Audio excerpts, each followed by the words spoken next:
Hey, it's Square Koyman here, and today I'm going to talk a little bit about radioactive gold. The first time that radioactive gold popped up was when some people in Canada got burns on their fingers. The interesting part was that it was a couple, and both of them had burn on the fingers where they would wear a ring. When investigated, it turned out that the rings were radioactive.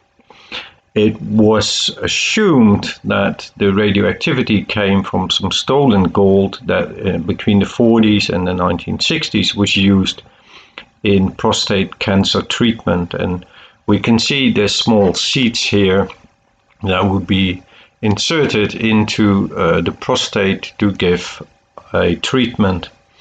And then on the right side, we can see a poster from New York where they ask people to come and check their rings because they might be radioactive. And in fact, they found 11 radioactive rings, but they estimated that there are quite a lot more out there and that people never got them checked.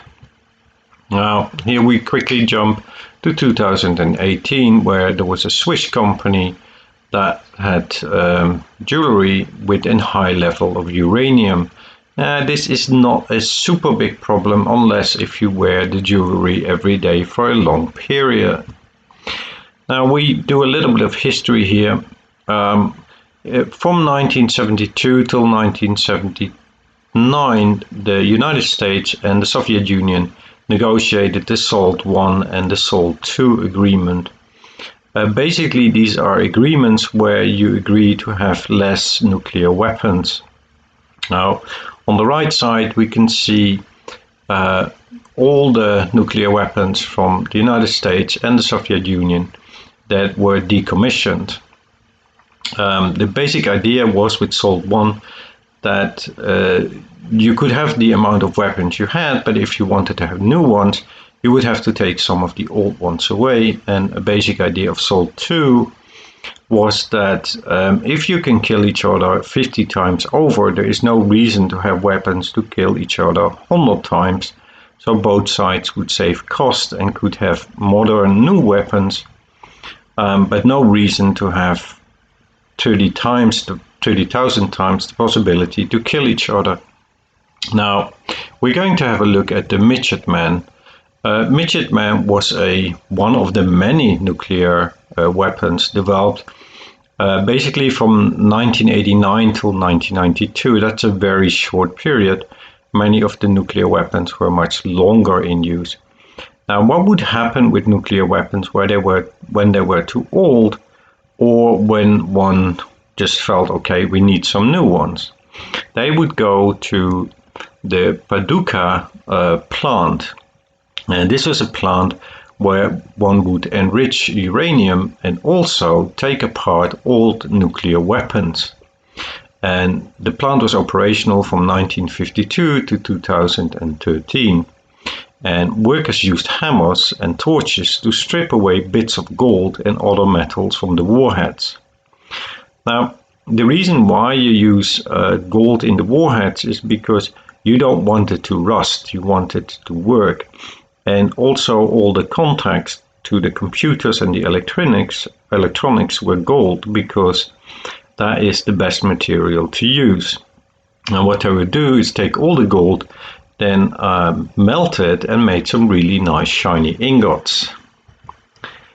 And the 3 employees that spoke up about this, they said that the plant never tested for radioactivity. They would just sell the metals, and we're talking about aluminium, nickel, and of course lots of gold.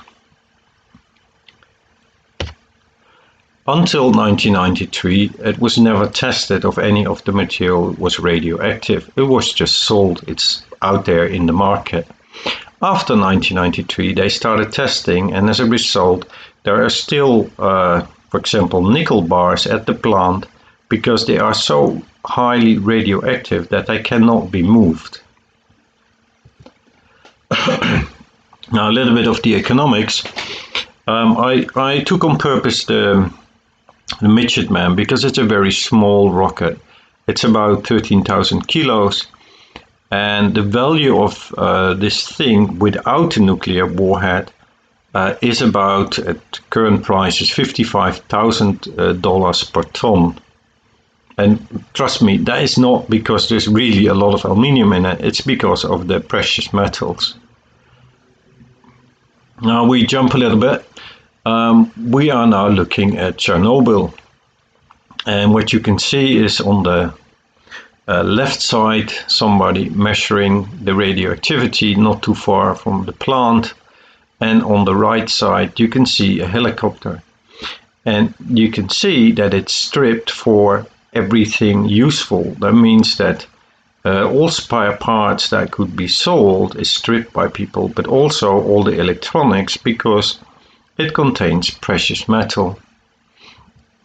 Now, if you were in Chernobyl during the accident and they tell you you have 20 minutes to leave, then what would you do? You take your precious things with you.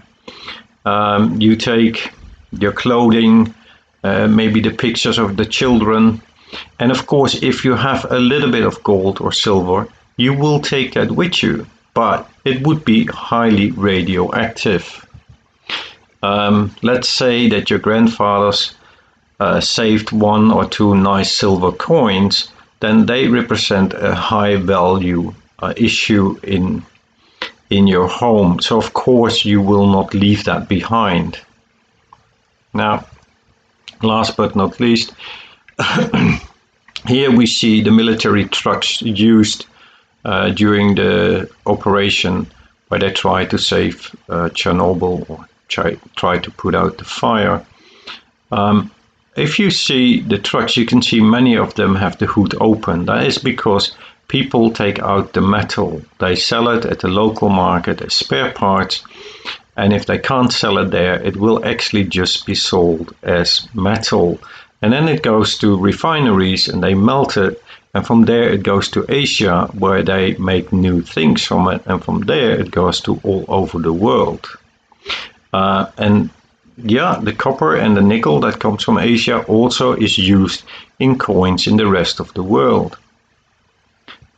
Now, it is estimated that since the last 30 years, 6 million tons of radioactive metal has been removed from Chernobyl and the surrounding areas. And that can be in your coins, and it can be also in your beer opener, or maybe in your chair. Now, thank you very much for watching. If you enjoy these kind of videos, please share, give a like, comment, and see you next time.